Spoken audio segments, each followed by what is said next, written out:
Nah, untuk itu pada siang hari ini akan berdiskusi terkait dengan potensi tindak pidana kesehatan, hukum kesehatan dalam penanganan COVID-19 bersama dengan Bapak Dr. Hasrul Buamona SHMH. Selamat siang Bapak Dr. Hasrul Buamona.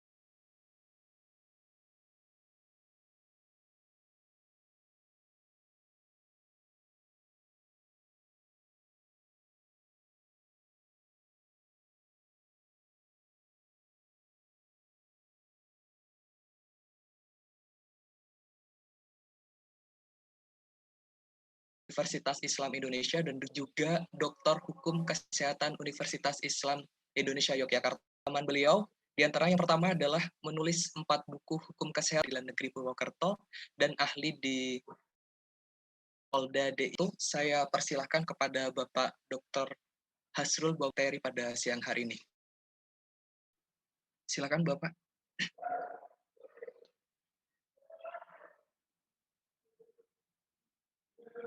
Halo, Assalamualaikum.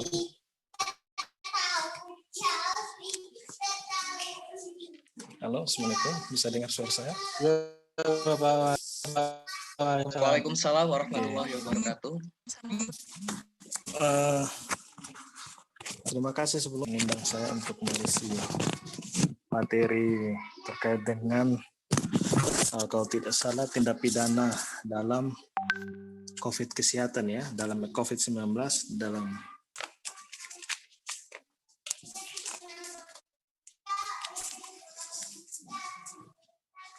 Bentar, saya lagi nyari cahaya. Oke.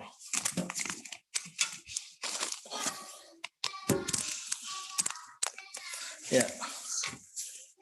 Menarik sekali tema yang diberikan kepada saya dari teman-teman panitia di Maluku. Jadi ada perbedaan waktu selisih 2 jam dengan Jogja. Jadi langsung saja materi ingin saya sampaikan sebagai berikut.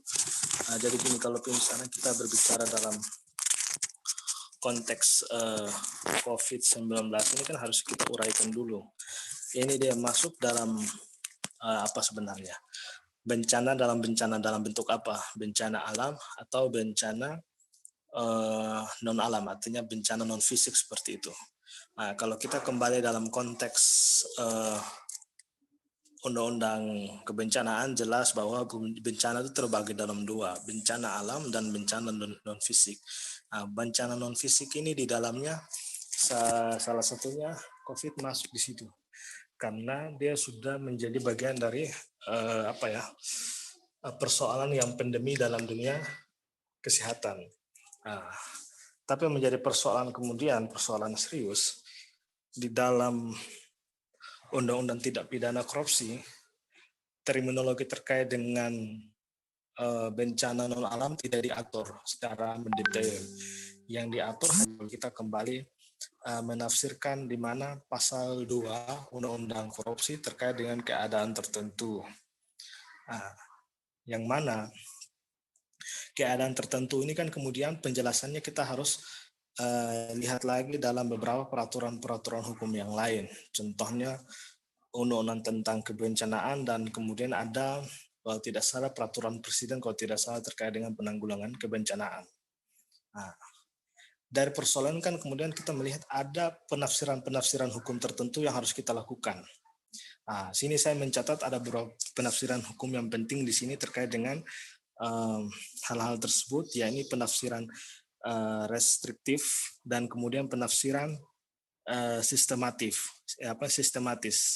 Maksudnya begini, kalaupun kita mau bawa kemudian COVID-19 ini masuk dalam konteks tindak pidana yang kemudian mengakibatkan korupsi, berarti ada hal-hal yang harus kita ketahui dulu. Jelas dalam COVID-19 ini kan Presiden sudah mengeluarkan Inpres, Instruksi Presiden nomor 4 tahun 2020 tentang revocation COVID-19, yang mana yang saya pelajari dari Inpres tersebut, ada beberapa kementerian atau lembaga negara terkait yang memiliki tanggung jawab secara langsung terkait dengan penanganan COVID-19. Pertama ada Kementerian Keuangan, ada Kementerian Dalam Negeri, ada Kementerian PUPR, ada Kementerian Kesehatan, ada BPKP, dan terakhir ada Lembaga Kebijakan Pengadaan Barang dan Jasa.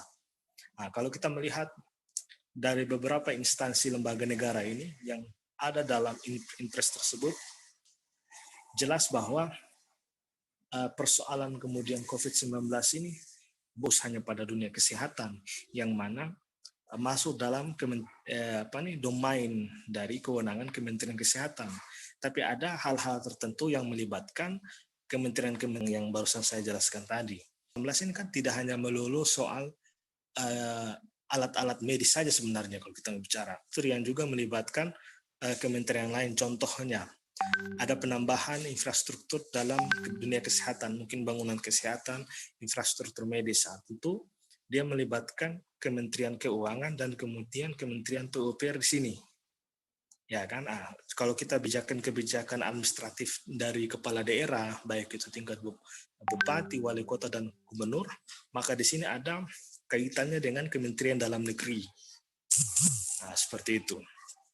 Nah, lalu dari kegiatan-kegiatan kelembagaan negara tadi yang saya baru jelaskan, tentu harus ada badan audit yang dimiliki oleh negara untuk bagaimana mengaudit. Karena ada kucuran anggaran yang turun dari Kementerian Keuangan melalui kementerian-kementerian terkait sampai turun ke daerah. Nah, makanya kalau kita berbicara soal COVID-19 ini kan tidak melulu kemudian hanya dalam aspek dunia kesehatan secara medis saja, tapi kan ada hal-hal frasa atau terminologi terkait dengan kebencanaan yang harus kita dudukkan dan kita tafsirkan secara mendetail dulu. Karena begini, COVID-19 ini kan suatu pandemi yang kemudian yang hanya memiliki kewenangan untuk menetapkan itu pandemi atau bukan kan hanyalah Presiden sebagai kepala negara dan kepala pemerintahan. Dan kemudian turunannya itu kan dibawahi oleh Badan Penanggulangan Bencana dan instansi terkait, yang kemudian dia masuk dalam tim gugus COVID-19. Nah, ketika sebuah status itu ditetapkan oleh pemerintah, tentu ada urusan-urusan pemerintah yang ada di situ. Kalau kita masuk dalam konteks hukum administrasi negara kan jelas ada kemudian kita kenal asas-asas umum pemerintahan yang baik. Nah, kalau kita berbicara asas umum pemerintahan yang baik, berarti sebenarnya bukan hanya soal administrasi secara formal, tapi kan ada unsur pelayanan publik. Nah, kalau kita berbicara unsur pelayanan publik, berarti kan tidak bisa jauh dari namanya asas transparansi. Nah, hal yang paling terpenting dan sebenarnya menjadi titik masalah di Indonesia terkait dengan pengelolaan kebencanaan yang paling sensitif adalah soal transparansi. Soal transparansi karena begini, pada prinsipnya dalam penanggulangan bencana itu harus ada suatu tindakan yang terkoordinasi, dia terencana, terpadu, dan perlu memperhatikan good governance, dan kemudian ini memiliki hubungan dengan asas umum pemerintah yang baik dalam konteks HAM tadi yang baru saya jelaskan. Karena untuk melihat bahwa dalam penanganan COVID-19 ini ada punya potensi yang kemudian masuk dalam domain undang-undang tindak pidana korupsi, maka hal yang pertama kali untuk ditelusuri adalah terkait dengan transparansi. Nah, mulai dari apakah telah optimal terkait dengan pengadaan barang dan jasa. Apakah telah optimal terkait dengan pengadaan barang dan jasa. Ketika berbicara terkait dengan barang, berarti di dalam barang ini ada produk-produk medis yang kemudian didistribusikan.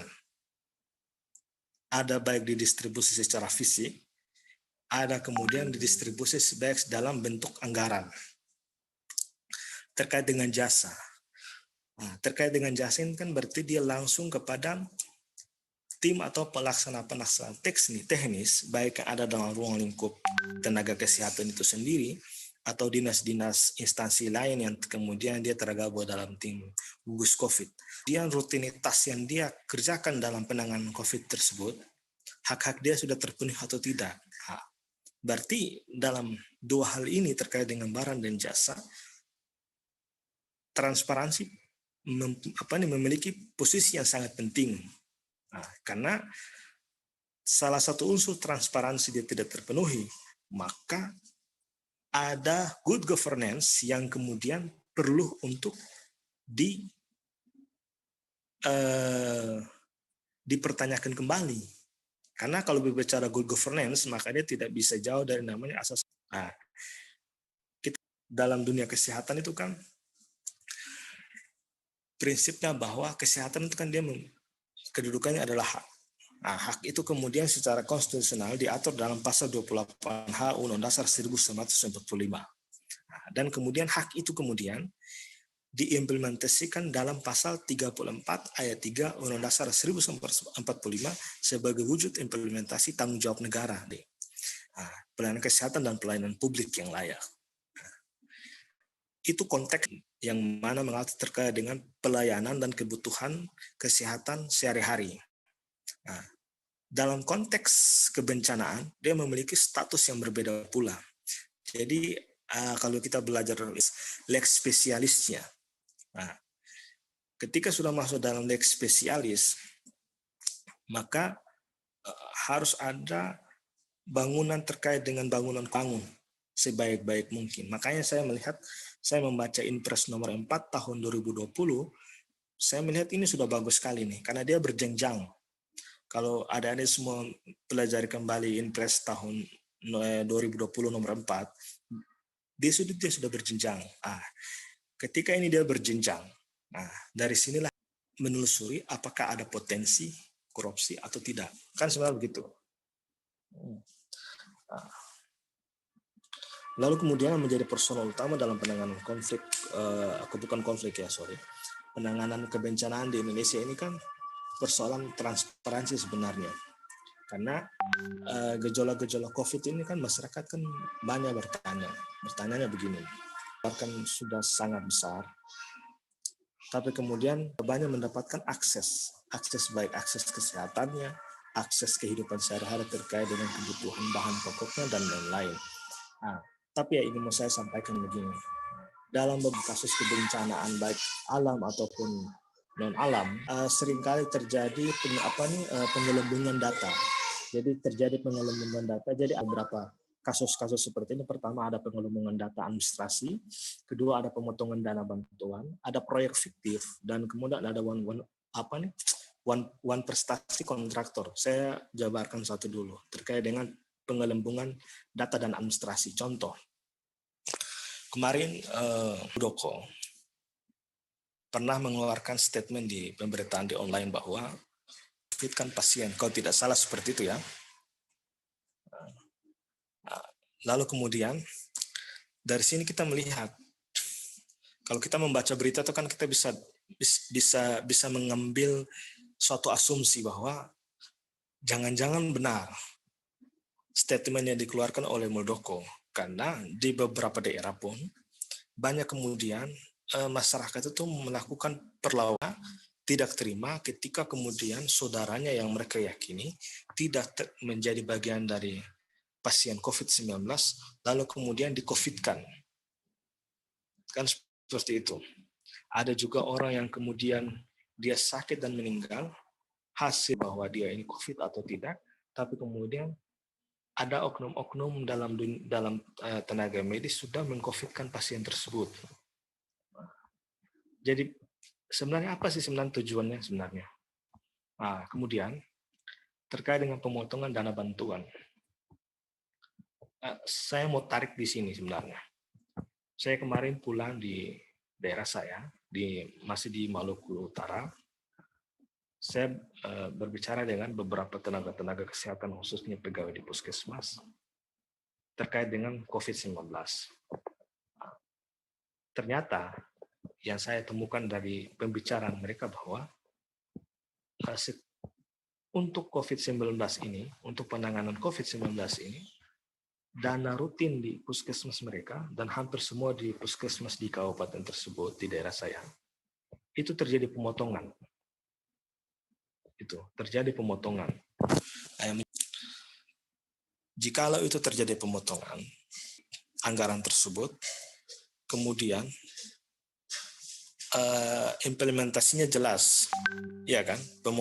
Pemotongan tersebut implementasinya jelas, kita bisa melihat bahwa hasil pemotongan pelayanan kesehatan yang baik, kemudian terkait dengan bantuan COVID yang layak, masyarakat bisa dapat.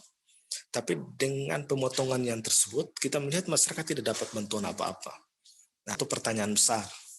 Nah, lalu kemudian terkait dengan proyek fiktif. Nah, banyak dalam bencana COVID-19 ini, kan kemudian banyak pemerintah itu membangun rumah sakit darurat. Rumah sakit darurat atau klinik-klinik darurat. Nah, yang mana ini juga berpotensi ada proyek-proyek fiktif di sini. Karena dengan alasan keadaan yang darurat, kemudian proyek-proyek tersebut tidak melalui dulu proses pelelangan dan lain-lain. Memang keadaan ini membenarkan itu. Nah, tapi bisa saja dalam pengerjaannya ada bisa saja terjadi tindakan-tindakan yang tadi saya jelaskan, proyek fiktif tersebut bisa terjadi. Nah, kemudian yang terakhir terkait dengan prestasi kontraktor. Ini bisa terjadi karena begini, dengan keadaan darurat, negara tidak punya dana taktis, dana yang langsung bisa dipakai. Negara kemudian, atau pemerintah daerah kemudian, melibatkan pihak ketiga dengan menggunakan barang dan jasa dari pihak ketiga, namun setelah keadaan ini dia normal, pemerintah pusat, dia tidak memenuhi janji yang telah disepakati dengan pihak ketiga, maka muncullah kemudian prestasi tersebut. Nah, kita kembali ingat bahwa dalam power tends to corrupt, kekuasaan itu dia cenderung. Saya sebagai advokat, saya melihat bahwa di suatu pengelolaan pemerintahan daerah yang dimana di pengelolaan tersebut, pengelolaan anggaran keuangan negara, yang pengelolaan keuangan negara tersebut memiliki nilai keuangan yang sangat besar atau pengelolaan yang sangat besar dengan tindak pidana korupsi juga yang barbar juga. Ini faktual ya, kita bisa lihat. Nah, jadi di Indonesia itu seperti itu. Jadi kecenderungan pengelolaan dana banyak terjadi, banyak ketangkap orang-orang yang kemudian melakukan tindak pidana korupsi. Nah, untuk sementara seperti dulu, moderator silakan kita bisa diskusi. Baik, terima kasih Bapak Dr. Yusril Buamona SHMH. Sebagaimana telah diungkapkan oleh pembicara kita pada siang hari ini, bahwa dalam melihat pandemi COVID-19 ini, kita tidak melulu berbicara soal kesehatan, karena dalam penanganannya melibatkan banyak kementerian seperti Kementerian Keuangan, PUPR, dan sebagainya. Nah, ini menarik untuk kita diskusikan lebih. Berdiskusi, silakan disampaikan kepada pembicara kita pada siang hari ini. Monggo, dipersilahkan.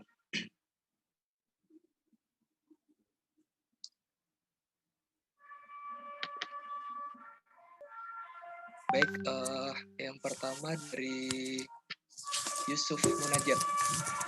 Silakan Mas Yusuf Munajat. Baik, terima kasih. Mohon maaf saya tidak menghidupkan kamera karena kondisi sinyal biar lebih stabil. Yang ingin saya tanyakan terkait dengan rapid ya, kan sekarang sudah ada surat edaran Kemenkes nomor HK 0202-1-2875-2020 tentang standar terkait dengan rapid dan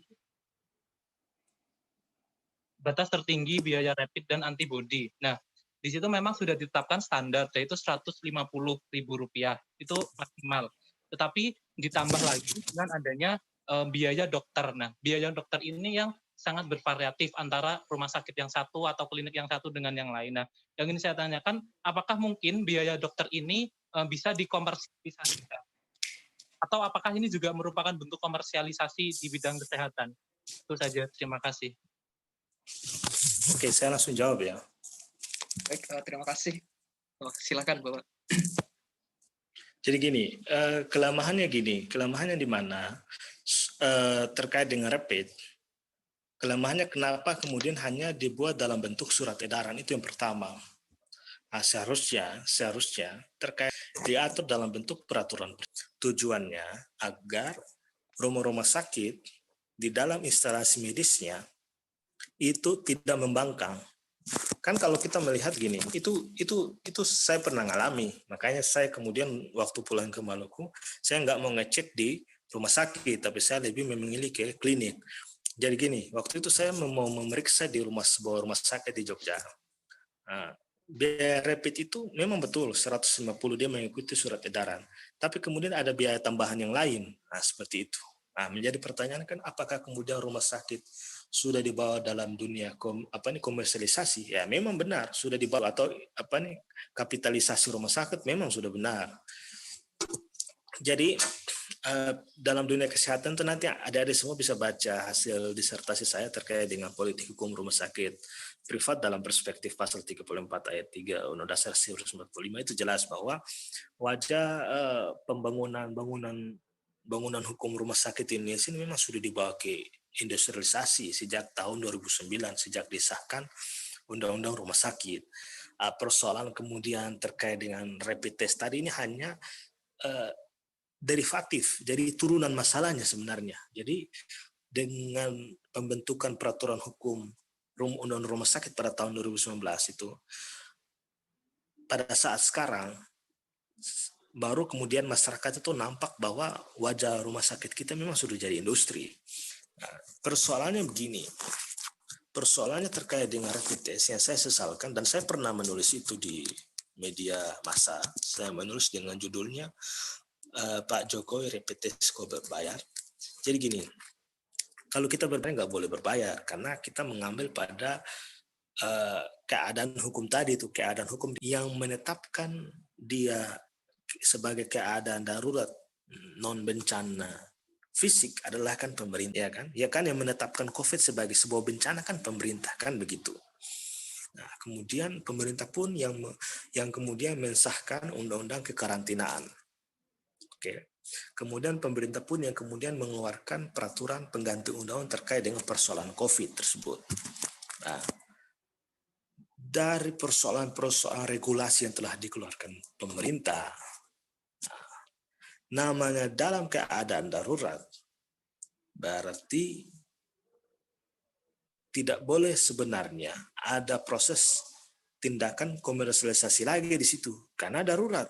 Ingat, kalau kita berbicara terkait dengan keadaan darurat dalam hukum itu kan segala sesuatu yang tak lazim kan kemudian bisa dibenarkan.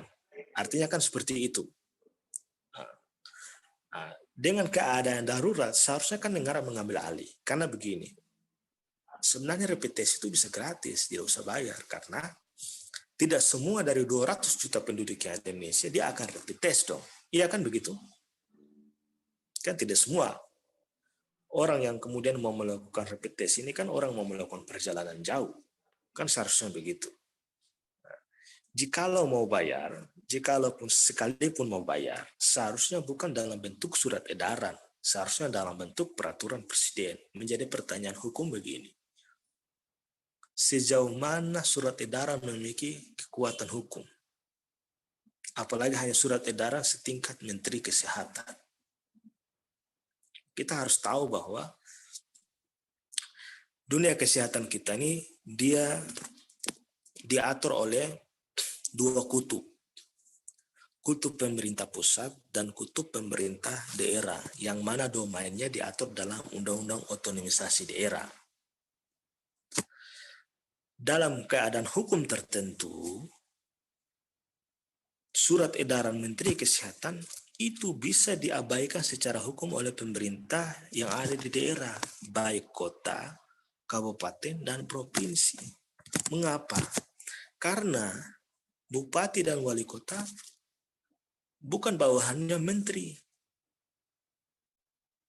Dia punya domain sendiri terkait dengan kebijakan kesehatan yang ada di daerah.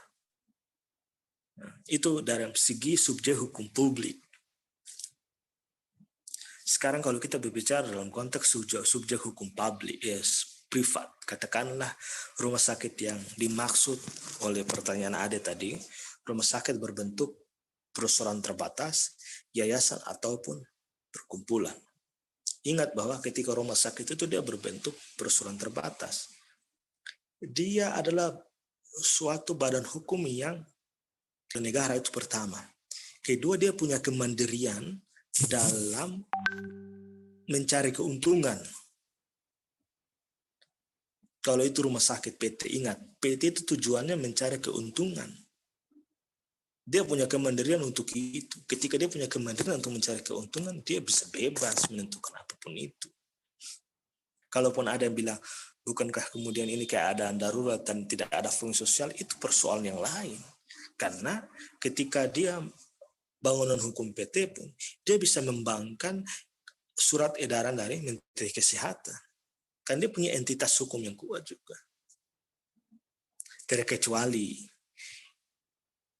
dia akan ikuti tersebut ketika diatur oleh peraturan presiden, sifatnya berbeda. Contoh, seperti BPJS. BPJS itu kan diatur dalam peraturan presiden terkait dengan kenaikan BPJS. Kalau BPJS diatur dalam undang-undang BPJS, tapi persoalan kenaikan BPJS kan diatur dalam peraturan presiden. Nah, kita bikin penafsiran perbandingan hukumnya, ya kan? Ketika kenaikan harga BPJS diatur oleh peraturan presiden, kan tidak ada rumah sakit kemudian yang menolak. Secara hukum loh, kita nggak bicara secara ekonomi. Kalau secara ekonomi, rumah sakit semua pasti ingin. Tapi kita berbicara dalam konteks kedudukan hukumnya. Kan tidak ada rumah sakit kemudian yang menolak. Karena bisa saja kan ada rumah sakit tertentu yang mendapat tekanan, kan bisa saja. Tapi kalau nggak mau dia harus ikut. Karena kenapa? Karena ketika sudah diatur dalam peraturan presiden, maka ada kepentingan pusat di dalam kepentingan nasional lebih besar. Tapi kalau dia hanya diatur dalam surat edaran, daya ikatnya nggak kuat, gaya tekanan politik hukumnya nggak kuat di situ. Nah, itu menjadi persoalan pertama. Maka yang saya sesalkan, kenapa kemudian rapid test dia tidak masuk dalam bagian dari bagian dari tim gugus tadi itu. Kenapa dia hanya berdiri sendiri diatur oleh Kementerian Kesehatan dalam surat edarannya? Kenapa dia tidak masuk dalam kebijakan-kebijakan yang lain yang ditopang juga oleh kementerian yang lain selain kita berbicara perpres tadi?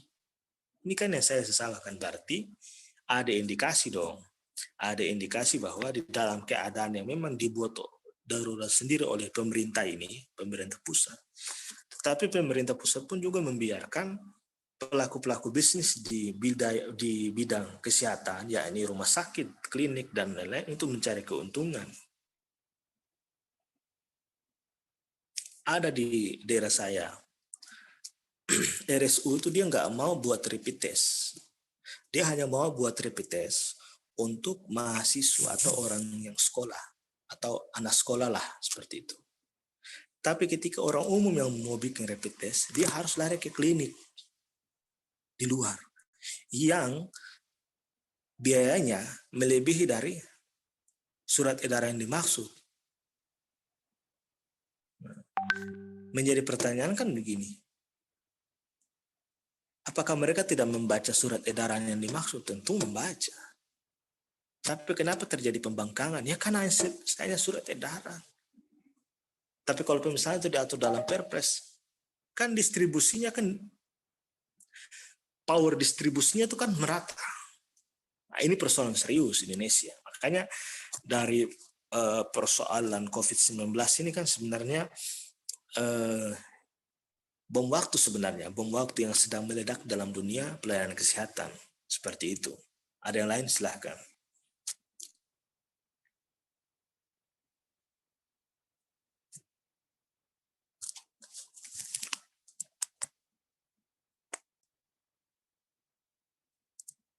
Halo?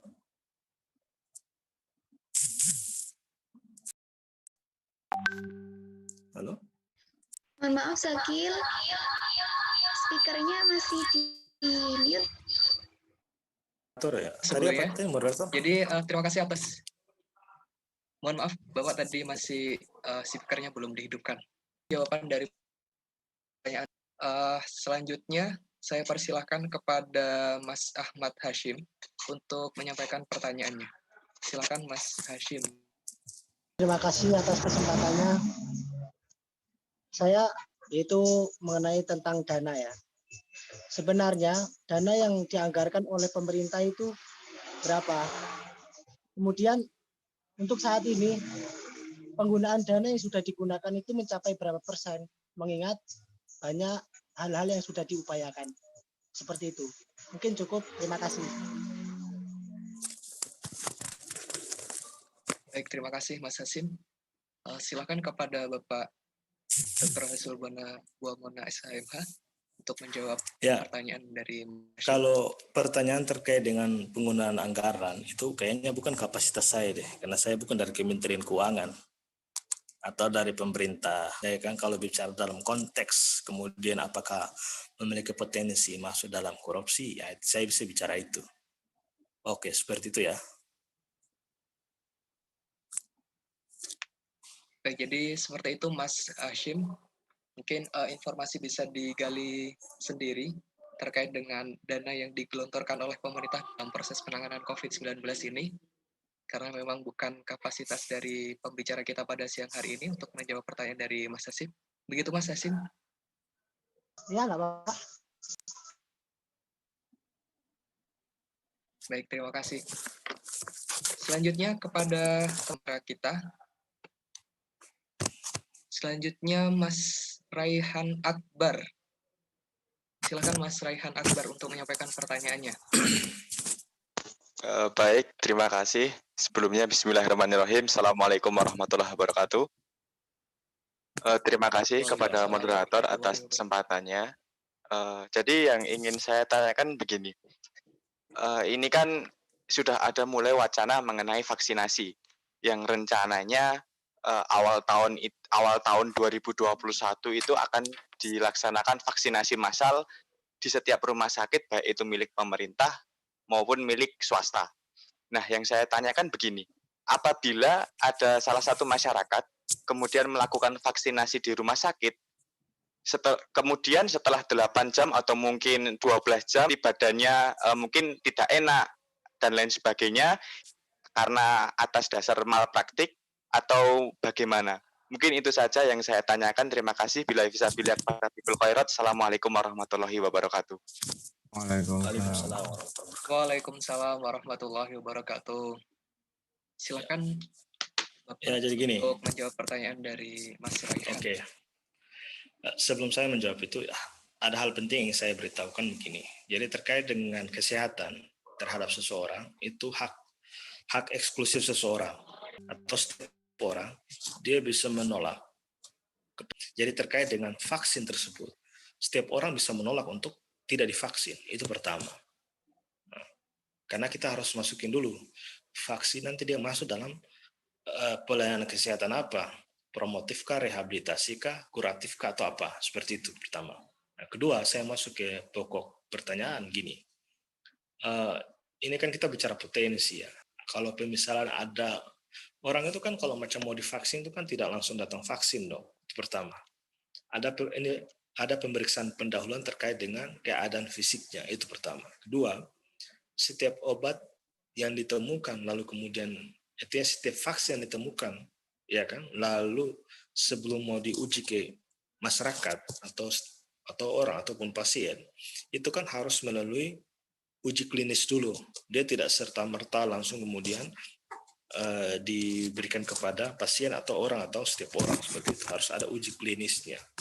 Nah, dan uji klinisnya itu kan melalui rangkaian panjang. Itu kita bicara dalam konteks normatif medisnya. Kalau pemisalan bila mana saya mengikuti isi pertanyaan dia, setiap orang punya hak untuk melakukan. Dia bisa melalui jalur perdata, dia bisa melalui jalur pidana untuk memenuhi rasa keadilan tersebut. Namun